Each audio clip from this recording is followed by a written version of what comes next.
नमस्कार, मैं सुबोध कुमार। आप देख रहे हैं खबर नेशनल टाइम। और आज मैं आपको बता दूं कि आज 25 दिसंबर मनु स्मृति दहन दिवस, क्योंकि आज जो भी हमारे बहुजन समाज या जो जिनको हम शूद्र भी कह सकते हैं, अगर वर्ण के अनुसार कहें तो शूद्र समाज के लिए एक अधिकारों की नींव रखी गई बाबा साहब के द्वारा। तो आज जगह जगह पर अगर आप देखेंगे तो प्रोग्राम हो रहे हैं। और वहीं मैं उपस्थित हूँ गली नंबर 2 भीमनगर की में। तो यहाँ पर भी भीमगान चर्चा का आयोजन हुआ है और अभी इसी कड़ी में मैं जैसे बात कर रहा हूँ, मेरे साथ अभी उपस्थित हैं रवि जी, रवि आज़ाद जिनका पूरा नाम है। और मैं उनसे बात करता हूँ जो कि लोगों के दिलों पर राज करते हैं, बड़े अच्छे प्यारे प्यारे गाने गाते हैं बाबा साहब पर लेके, तथागत बुद्ध को लेकर के बहुत अच्छे गाने गाते हैं और लोगों को जागरूक करते हैं। तो आज बात करते हैं। जी रवि जी, आपका बहुत बहुत स्वागत है हमारे इस चैनल में। आप मुझे बताइए कि आज 25 दिसंबर है और इस पर आप क्या कहेंगे आज? सबसे पहले मेरा जय भीम नवोदय आप सब लोगों के लिए, और आपके चैनल का स्वागत करता हूँ। आपने ऐसा अवसर दिया है कि मैं आपसे बात कर सकूँ। आज का दिन बड़ा महत्वपूर्ण दिन है। 25 दिसंबर 1927 में बोधिसत्व बाबा साहेब डॉक्टर भीमराव अम्बेडकर ने आज के दिन उस मनुस्मृति का दहन किया था, कई हजार लोगों की उपस्थिति में, जिस मनुस्मृति के कारण हमारे समाज में ऊंच नीच छुआछूत जैसी भेदभाव बहुत सारे थे और यहाँ तक कि मानव को मानव की तरह अधिकार ही नहीं थे उसके आधार पर। इसलिए उन उपस्थित विद्वानों की बीच में उन्होंने ये पहले उसका वाचन किया, पाठन किया। पाठन करने के बाद उनका अर्थ उन्हीं विद्वानों से पूछा। जब हिंदी अर्थ लोगों की समझ में आया तो ये कहा कि ये मानवता के विपरीत धर्म है। इसलिए फिर उन्होंने उस चीज़ को मतलब अग्नि में बैठ किया, यानी कि दहन किया। सर, लेकिन आज एक सवाल और है कि शायद आप भी बहुत सारे प्रोग्रामों में जाते होंगे और संस्थाओं के द्वारा तमाम जो धम्म दीक्षा का कार्यक्रम भी चलाते हैं, बौद्धों में कन्वर्ट होते हैं, मतलब बौद्ध धम्म दिया जाता है। लेकिन मुझे बताइए कि सपोज करो कि लाखों लोगों को बौद्ध धम्म दीक्षा दी जा रही है, लेकिन अगर हम सरकारी रिकॉर्ड में देखते हैं तो उसमें नहीं है। क्या कारण है इसका? संस्था जिम्मेदार है या फिर क्या, कहाँ रहे? क्योंकि आखिर वो बौद्ध कहाँ जा रहे हैं जो जिनको बौद्ध धम्म दीक्षा दी जा रही है लाखों लाखों लोगों को? इसके लिए मैं ये कहना चाहूँगा कि संस्था ने तो अच्छा मार्ग दिया, बौद्ध धम्म दीक्षा दिला के संस्था ने बहुत अच्छा मार्ग दिया। और उस मार्ग पे ना चल के ये उन लोगों की गलती है जिन्होंने धम्म दीक्षा भी ले ली और सरकारी रिकॉर्ड में अपने आप को मतलब नामांकित भी नहीं किया। उनका कारण ये है कि वो अपना दोनों हाथों में लड्डू रखना चाहते हैं कि मैं धम्म की बात भी करूं और मैं आरक्षण भी लेता रहूं, या जो हिंदू धर्म के अनुसार जो बाकी सुख सुविधाएं जो देश की गवर्नमेंट, प्रदेश की गवर्नमेंट मानती है, मैं वो भी ग्रहण करता रहूं। अब इसके लिए पहले ज़रूरी है कि हम पहले प्रॉपर तरीके से शिक्षा लें। शिक्षा का लेने के बाद में हम इस चीज़ पर मतलब आकलन करें कि जो हमने दीक्षा ली उसका हम अनुसरण कितना किया है। यदि अनुसरण नहीं किया है तो उस धम्म दीक्षा लेने का कोई फ़ायदा नहीं है, क्योंकि धम्म दीक्षा लेने का मतलब है वो आचरण हम पहले अपने जीवन में ढालें, अपने परिवार में ढालें। परिवार में ढालने के बाद फिर हम लोगों को मतलब व्याख्यान दें या उनको प्रेरित करें। यदि हम बीच में रहेंगे कोई हमसे प्रेरणा नहीं लेगा और फिर वो जो बाबा साहब ने जो सपना देखा था बौद्ध में भारत बनाने का, वो अधूरा रह जाएगा। लेकिन सर, आज भी वो सपना अधूरा होता हुआ नज़र आ रहा है। वो इसलिए क्योंकि अभी जैसे मैं अगर कोर्ट की बात करूं तो कोर्ट में मात्र मतलब 500 है, 1500 ही सिर्फ बहुत नंबर क्रमांक नंबर है वहाँ पे ये दिखाई दिए, मतलब जो भी, क्योंकि लाखों की संख्या में कन्वर्ट हुए। लेकिन अगर मैं मेरे पास मैं आपको दिखाता हूँ कि एक अल्पसंख्यक प्रमाण पत्र, यदि हम बौद्ध में आ जाते हैं तो सर ये हमारे पास एक प्रमाण पत्र होता है। क्या मैं पूछना चाहता हूँ, क्या ये सभी के पास हो सकता है? क्या होगा? देखिएगा, संस्था का अगर मैं बात करूँ तो ये संस्था का प्रमाण पत्र हो गया। लेकिन अगर वही मैं बात करूँ तो दूसरा ये अल्पसंख्यक प्रमाण पत्र क्या होना जरूरी है, नहीं है? आप मुझे बताइए। जी हाँ, ये सर्टिफिकेट होना ज़रूरी है, जो कि गवर्नमेंट संस्था से, यानी कि अथॉरिटी जो रिकॉग्नाइज अथॉरिटी है गवर्नमेंट की, वही उसको प्रदान करे तो मान्य होता है। जी जी जी। और यदि कोई संस्था हमारा धम्म दीक्षा प्रोग्राम कराती है तो वो भी रजिस्टर्ड होना चाहिए। वो रजिस्टर्ड होना चाहिए। जी हाँ। और जो गली मोहल्ले में जो संगठन बैठे हुए यदि वो दीक्षा प्रोग्राम कराते हैं तो वो अपर्याप्त हैं। उसको जब तक आप सरकारी रिकॉर्ड में दर्ज नहीं कराएंगे, अंकित नहीं कराएंगे, तब तक उसका होने ना होने का कोई फ़ायदा नहीं। सर, एक सवाल ये है कि ऐसे अगर मान लीजिए अकेला बंदा, कोई अकेला पर्सन जाता है तो उसको तो अधिकारी भी धमकाते हैं कि आपको हिंदू धर्म में क्या प्रॉब्लम है या फिर ऐसा क्या है। तो ये संस्था का दायित्व बनता है कि संस्था एक साथ जाए, संस्था जितने की धम्म दीक्षा हुए हैं और सभी का सर्टिफिकेट रखे और एक साथ उनको कराए, तो ये आसान रहेगा या कैसा रहेगा आपके अकॉर्डिंग? अगर पूछना, संस्था का दायित्व बनता है नहीं बनता है? संस्था का भी दायित्व बनता है, लेकिन उस आदमी का भी दायित्व सबसे पहले है जो उस चीज़ को मतलब ग्रहण कर रहा है। बाबा साहब भी तो अकेले थे, उनका साथ नहीं बनने वाला कौन था? उन्होंने इतना संघर्ष किया, यहाँ तक कि उनके तो ज़्यादातर लोग खिलाफ थे, लेकिन उसके बावजूद भी ये रास्ता हमें दे के चले गए। तो इसका मतलब कहीं ना कहीं उनकी मनोदशा ऐसी थी ना, वो दृढ़ निश्चयी आदमी थे, तो हमें दृढ़ निश्चयी होना पड़ेगा। उससे पहले हमें शिक्षित होना पड़ेगा, शिक्षा लेने के बाद में हमें संगठित होना पड़ेगा। बाबा साहब के संगठन शब्द का हमने अर्थ बदल दिया। संगठित ना होकर हमने हजारों संगठन बना लिए। जब हजारों संगठन बन गए तो फिर कैसे? सर जाते जाते एक लास्ट सवाल और है कि जैसे आपने देखा होगा कि नया संसद भवन का भी निर्माण हो रहा है और साथ ही अभी सुनने को मिल रहा है कि नई संविधान की प्रतियां आने वाली हैं, तो अब क्या होगा आने वाले समय में? बहुत ही क्या करेंगे, क्योंकि सरकारी रिकॉर्ड तो है नहीं अभी इतना ज़्यादा। हो सकता है कि वो अगर मतलब हिंदुओं की संख्या ज़्यादा हुई तो हिंदू राष्ट्र घोषित कर दें, तो आने वाले समय में क्या होगा? आप इस पर क्या कह सकते हैं? देखो, सरकारी नीति और जो कार्यान्वयन इस समय चल रहा है उस पर मैं कोई कमेंट्स तो नहीं करूंगा। इतना ज़रूर कहूंगा कि 17वीं और 18वीं शताब्दी में दूसरे देशों के संसद भवन और हाउस ऑफ कॉमन्स जैसे बने हुए थे, तो इस हमारा नया संसद तो 19वीं सदी में ही बना है, तो इसके लिए नए निर्माण पर पैसा लगाने की तो आवश्यकता नहीं थी। यदि कार्यप्रणाली में कहीं कोई दिक्कत है तो उसमें सुधार की आवश्यकता थी। जी, बहुत धन्यवाद आपका। मूर्ति नहीं लगा रहे बाबा साहब, और सही है। हाँ, आप क्या कहेंगे? उसमें बिल्कुल मूर्ति लगनी चाहिए, क्योंकि जो यहाँ का जो संविधान है वो बाबा साहब ने रचा है और सारा मतलब शासन प्रशासन उसके अनुसार यहाँ पर देश में चलता है, इसलिए वहाँ पर मूर्ति बाबा साहब की लगनी चाहिए, क्योंकि वो संविधान के रचयिता हैं, वो हमारे सबके प्रिय हैं और सबके जो है वो हमारे जो है मान्य। आपका नाम क्या? मैं प्रेमचंद मौर्य। जी, प्रेमचंद मौर्य जी। जी, लेकिन वो तो ये कहेंगे कि आप तो हिंदू हैं और हिंदू में आपका रिकॉर्ड है, तो आपको दिक्कत क्या हो रही है? हम बाबा साहब की मूर्ति नहीं लगा रहे हैं। सर वो हिंदू कुछ भी लेके जाओ, ये हमारा धर्म पुराना धर्म है, देश यहाँ पे पूरा बौद्ध में था, अब हम इन लोगों ने साजिश के तहत हमें कर लिया है, अदरवाइज हम धर्म नहीं बदल रहे हैं, हम सिर्फ अपने धर्म में वापस जा रहे हैं। जी, वापसी घर वापसी हो रहे हैं। हाँ। आपने धम्म दीक्षा ली हुई है? हाँ, धम्म दीक्षा लिया हुआ है। जी, तो आपने मतलब सरकार में भी रजिस्ट्रेशन किया? सरकार में रजिस्ट्रेशन, संस्था से रजिस्ट्रेशन है, जो इस तरह की संस्थाएं हमारी बौद्ध धर्म से, वो सन 95 से ही मतलब हमने जो उसका कर रखा है। आपने सरकार से भी अल्पसंख्यक का सर्टिफिकेट प्राप्त किया है, नहीं किया अभी तक? नहीं, अल्पसंख्यक का भी नहीं किया, क्योंकि इन्होंने ऐसा कोई प्रावधान शायद नहीं रखा है। सर यही रीजन आ रहा है फिर? आप तो आपसे वो ये कहेंगे कि आप बेशक बौद्ध हो लेकिन हमारे रिकॉर्ड में तो आप हिंदू हो, तो फिर हम कैसे बाबा साहब की मूर्ति लगाएंगे? वो तो ये कहेंगे, इस पर क्या कहेंगे? नहीं, वो तो इन्हें लगाना पड़ेगा, क्योंकि वो संविधान के रचयिता हैं, संविधान के अनुसार ये चल रहा है सारा कुछ जो है, देश चल रहा है, तो संविधान की उन्हें बाबा साहब की स्टैचू लगाना पड़ेगा। जी, नहीं लगाते तो इसका विरोध होगा। जी, देखिएगा, अगर बाबा साहब की मूर्ति नए संसद में नहीं लगेगी तो इसका विरोध होगा सीधे। यहाँ लोगों से मेरे पास जो बातचीत हो रही है, और अभी मैं बातचीत करता हूँ, जैसे आज मेरे साथ उपस्थित हैं कुछ बुजुर्ग भी उपस्थित हैं। जी, बाबा आप क्या कहेंगे, जैसा आज का कार्यक्रम हुआ है भीम ज्ञान चर्चा के बारे में क्या कहेंगे? देखो, सभी लोग ये कहते हैं कि हम भगवान बुद्ध को और बाबा भीमराव को मानते हैं, लेकिन उनका उपदेश शायद 5% ही लोग मानते हैं। जो उनका उपदेश था, संदेश था, उन्हों का संदेश था कि भाई हमारा समाज शिक्षित बने, आगे बढ़े, लेकिन वो नहीं हो रहा।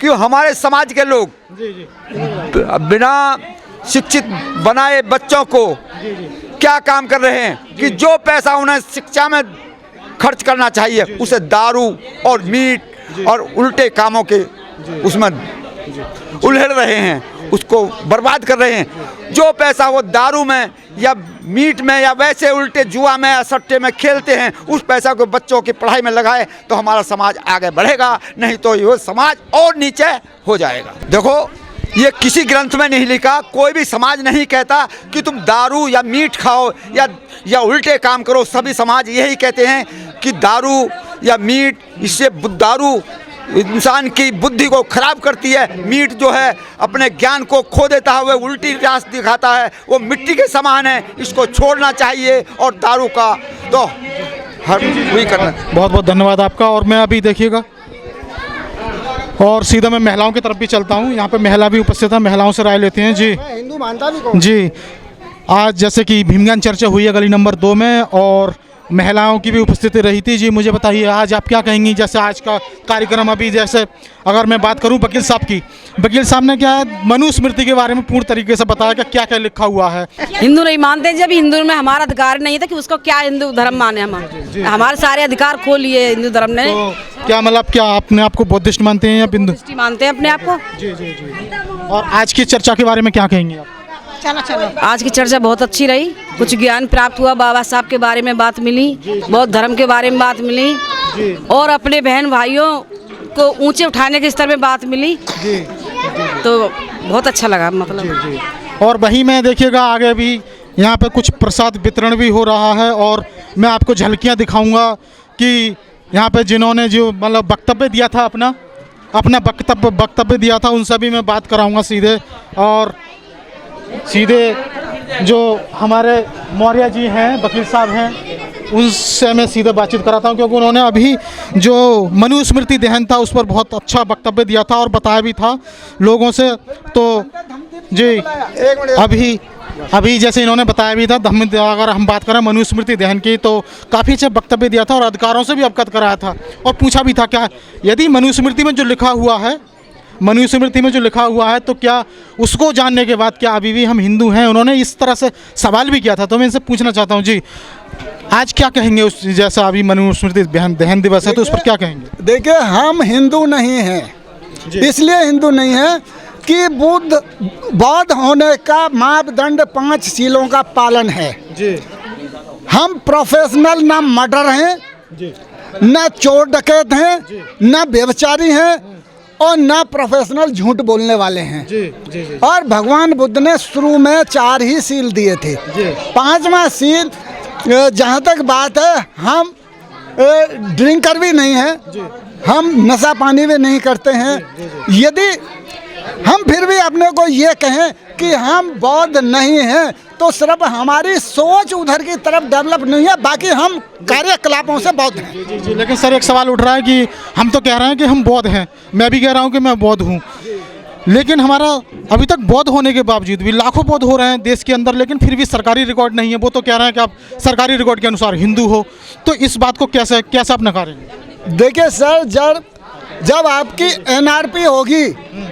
एनआरपी होगी तो उस टाइम सभी लोग जाति और धर्म के कॉलम में बौद्ध धर्म लिखवाएं, उसमें हिंदू या जो अपनी जाति जाटा या जो भी कुछ है वो ना लिखवाएं। आप बुद्धिस्ट गिने जाएंगे और आपका परसेंटेज बौद्धों का ऊपर चला जाएगा जी। एक लास्ट सवाल और पूछूंगा सर, लास्ट, जैसे कि अभी मतलब हम तमाम जैसे प्रोग्राम भी करा रहे हैं और बौद्ध महोत्सव के बारे में तमाम जगह प्रोग्राम भी हो रहे हैं, लेकिन वहीं अगर मैं सरकार के तौर पर बात करूं, मतलब पॉलिटिक्स की बात करूं तो सर नया संसद का निर्माण भी मतलब भवन का निर्माण भी हो रहा है और हो सकता है कि अभी आपने कहा था कि नए संविधान की प्रतियां भी हैं, लेकिन हमारे फिर वो वही बात घूम कर जाती है कि सरकारी रिकॉर्ड के अनुसार तो वो तो कह देंगे कि भाई हिंदू राष्ट्र ये देश और नया संविधान भी लागू कर देंगे, तो फिर उस पर हम क्या कर पाएंगे फिर उसको? देखिए सर, अभी तक वो ये यदि कहते हैं कि ये हिंदू राष्ट्र तो ये उनकी बेशर्मी है, नालायकपना है और अनभिज्ञता है कि ये हिंदू राष्ट्र है। हिंदू राष्ट्र नहीं है, ये सेकुलर राष्ट्र है। लेकिन इनके जो कारनामे हैं वो इस बात को जरूर सिद्ध करता है कि इस देश को अभी धर्मनिरपेक्ष कह पाना थोड़ा मुश्किल हो गया है और बुद्धिमान लोगों को इस विषय पर चिंतन और मनन करने की जरूरत हो गई है। जी बहुत बहुत धन्यवाद आपका। सर आपका नाम क्या है? मैं भोपाल सिंह आर्य, सचिव डॉक्टर अंबेडकर प्रबुद्ध समिति भीमनगर। तो आज जैसे अभी जो भीम ज्ञान चर्चा हुई है इस पर क्या कहेंगे आप? जो भीम चर्चा हुई है, ये भीम चर्चा के साथ साथ बुद्ध महोत्सव भी है। हमने लोगों को ये जगाने की कोशिश की है कि भाई इस 25 दिसंबर को क्यों मनाते हैं। तो जो मनुस्मृति दहन जो है आज के दिन, जो 1927 में अंग्रेज़ों से पहले किया था, तो उसको लोगों को चेतना देने के लिए ये जो आज का ये भीम चर्चा की गई। सर एक सवाल और पूछ सकता हूँ आपसे कि अभी जैसे मैं अगर बात करूँ, अगर चैनल के सभी दर्शकों से सबसे पहले माफ़ी चाहता हूं कि मैं एक सवाल पूछना चाहता हूं कि अभी बात हुई आर्य अनार्य की, लेकिन अभी आपने बताया था भोपाल सिंह आर्य। सर आपने आर्य ना लगाया अपने नाम के आगे, तो इसका मैं पूछ सकता हूं रीजन, मतलब आप जैसे कि बुद्धिस्ट हैं, आर्य अनार्य की बात, तो आर्य विदेशी को कहा गया था, मतलब आर्य विदेशी थे, तो आप इस पर क्या कहेंगे सर? अभी मैंने जैसे अभी आपने भोपाल सिंह आर्य बोला। जिस समय मैं जो है बुद्ध के बारे में ज़्यादा नहीं जानता था, तो मेरे जो घर वाले थे, मेरे चाचा जी थे, वो मेरे नाम के सामने आर्य लिखवा दिया। जब डॉक्यूमेंट्स में आ गया तो फिर मैं भी चलाने लग गया। तो अब मैं पूर्णतः बौद्धिस्ट हूँ, तो अब मैं इसको हटा रखा है। नहीं हटाने में सिर्फ पूछ रहा था आपसे। हाँ, नहीं आपकी बात सही है आर्य अनार्य की, लेकिन आर्य का जो है और भी मतलब है। जैसे उत्तराखंड के लोग जो एससी हैं वो आर्य ही टाइटल होता है उनका। हाँ, तो उसके संबंध में हो सकता है मेरे चाचा जी ने लगा दिया हो मेरे नाम के सामने। इस विषय में मैं आपकी थोड़ी सी नॉलेज बढ़ाना चाहूँगा। आर्य का मतलब विद्वान आदमी से होता है, जो पाली भाषा का शब्द है। पाली भाषा का शब्द। जी हाँ, और भगवान बुद्ध ने आर्य और अनार्य शब्दों का बहुत अच्छी तरीके से फ्रिक्वेंटली इस्तेमाल किया है। तो इनका जो आर्य है, क्योंकि ये इन्हें अभी ज्ञान नहीं है, तो वो आर्य मतलब विद्वान व्यक्ति होने से, विद्वान मीन्स पंडित। पंडित किसी जाति विशेष का नाम नहीं होता, जाति विशेष ब्राह्मण होती है। तो आर्य का मतलब पंडित से होता है, विद्वान से होता है, नॉलेजेबल पर्सन से होता है, ज्ञानवान से होता है। लेकिन सर मेरे इसी में से मैं आपसे एक सवाल पूछना चाहूँगा कि सर आपने जैसे मतलब कहा जाता है कि आर्य बाहर से आए थे, लेकिन वही हम बात करें कि तथागत बुद्ध ने दिया है आर्य शब्द जो है बुद्धिमान से होता है। लेकिन फिर जो विदेश से आए हुए आर्य वो मनुस्मृति के थे, उन्होंने मनुस्मृति की वो निर्माण कैसे कर लिया? क्या वो भगवान बुद्ध वाले आर्य नहीं थे? वो कौन से आर्य थे? देखिए सर, समय के अंतराल पर समय के सापेक्षता में शब्दों के अर्थ बदलते रहते हैं। तो और दूसरा, हिंदूवादी ताकतों ने चीज़ें अपने पक्ष में लेने के लिए भगवान बुद्ध के धर्म से बहुत सारी चीज़ें चुरा करके अपने यहाँ पे इंट्रोड्यूस कर लिया है। और आर्य भी उसी तरीके का शब्द है जो उन्होंने अपने यहाँ पे, और आर्य का मतलब वही है जो मैं आपको बता रहा था, जो भगवान बुद्ध ने टाइम एंड अगेन इस्तेमाल किया है। जी बहुत धन्यवाद आपका। और वहीं में देखिएगा यहाँ पे कर्मवीर उपस्थित हैं जो अम्बेडकर युग से हैं, और तमाम संगठन चल रहे हैं, लेकिन यह भीम ज्ञान चर्चा में सभी का सहयोग होता है। तो मैं अभी बात करता हूँ। जी कर्मवीर जी, आपका बहुत बहुत स्वागत है हमारे चैनल में। तो आज के इस प्रोग्राम पर आप क्या कहेंगे? सर, सबसे पहले तो मैं आपको धन्यवाद दूंगा आपके चैनल को कि आप यहाँ पे आए और आपने ये पूरी न्यूज़ कवर की। तो और सभी को मैं नमो बुद्धाय जय भीम। मैं कर्मवीर सिंह, डॉक्टर अम्बेडकर युग संगठन से। और ये प्रोग्राम हमारा कोई पहला प्रोग्राम नहीं है, हम ऐसे प्रोग्राम करते रहते हैं। अभी हमने पिछली 13 तारीख को भी प्रोग्राम किया था, और आगे भी हमारा ये प्रोग्राम चलता रहेगा। अभी थोड़ा लंबा प्रोग्राम चल रहा था, टाइम लंबा था, लेकिन अब हम चाहते हैं कि हफ्ते में हमारे 2-3 प्रोग्राम ऐसे होते रहें, क्योंकि हम ऐसे प्रोग्राम करेंगे तो लोगों के समाज पे इसका बहुत बड़ा प्रभाव पड़ेगा। हर गली में जाके, हर मोहल्ले में जाके अगर हम ऐसे छोटे छोटे प्रोग्राम करेंगे तो हमें उम्मीद है कि हम अपने संगठन के माध्यम से या समाज के माध्यम से ऐसे छोटे छोटे प्रोग्राम करके लोगों को जागरूक करते रहेंगे। ठीक है सर, बाकी और तो कुछ नहीं कहूँगा, कुछ खास ज़्यादा नहीं कहूँगा। बस मुहिम यही है कि लोगों को, अपने समाज के लोगों को जागरूक करना है इसके माध्यम से। और ये लोगों की एक गलत सोच है कि लोग सोचते हैं कि हम बौद्ध धर्म ग्रहण कर रहे हैं। हम बौद्ध धर्म ग्रहण नहीं कर रहे, हम अपने धर्म में वापसी जा रहे हैं। जो हमारा सदियों पहले धर्म था, उस धर्म को इन मनुवादियों ने हम लोगों को हमारे मार्ग से हटा दिया है, और हम 85% होने के बावजूद भी इनके गुलाम बने हुए हैं। उसका सबसे बड़ा कारण यही है कि हम अपने पद से हट गए थे बीच में, लेकिन अब धीरे धीरे लोग आ रहे हैं, सब अपने धर्म में वापसी आ रहे हैं। और मैं सभी से यही कहूँगा, क्षेत्रवासियों से, कि हमारा जो धर्म है वो बौद्ध धर्म है, बाकी हमारा कोई धर्म हिंदू धर्म नहीं है। ठीक है सर, नमो बुद्धाय जय भीम। जी बहुत बहुत धन्यवाद। आज जैसे कि भीम ज्ञान चर्चा का आयोजन हुआ है, तो आज इस पर क्या कहेंगे आप? आज के प्रोग्राम में क्या कहेंगे, लोगों को क्या संदेश देंगे? देखिए, आज के दिन ये बहुत बड़ा महत्व है, जो कि आज के दिन जो महत्व जो दिया है उसे समझना चाहिए लोगों को। और जो कि आज के दिन हमारे यहाँ जो एक ज़िंदगी का सफल है, और ज़िंदगी का महत्व क्या है कि अगर मान लो अभी भी नहीं निकल पाए तो हमारा फिर कुछ कभी भी नहीं निकल सकते। और क्योंकि अगर ये लोगों ने सदियों से अत्याचार हुआ है, तो इसीलिए तो बाबा साहब ने ये किया था मनुस्मृति का। तो इसलिए आज जो कार्य किया है बहुत बढ़िया किया है, वो होना चाहिए। वो ये 5 साल से हो रहा है, वो होना चाहिए, होता रहेगा। जी जी, बहुत बहुत धन्यवाद आपका। और तो अभी जैसे कि आपने देखा कि यहाँ पर भीम ज्ञान चर्चा का आयोजन हुआ, और साथ ही मैंने अभी जैसे कि एक शख्स से बात की, मतलब आर्य के ऊपर, तो आर्य शब्द भी हमारे जो तथागत बुद्ध हैं उनकी जो पाली भाषा का शब्द है उनसे ही लिया हुआ है। तो ऐसे आर्य शब्द जो किसी जाति पर डिपेंड नहीं करता, किसी दर्शाता नहीं है। तो मैं सुबोध कुमार, खबर नेशनल टाइम, गाजियाबाद।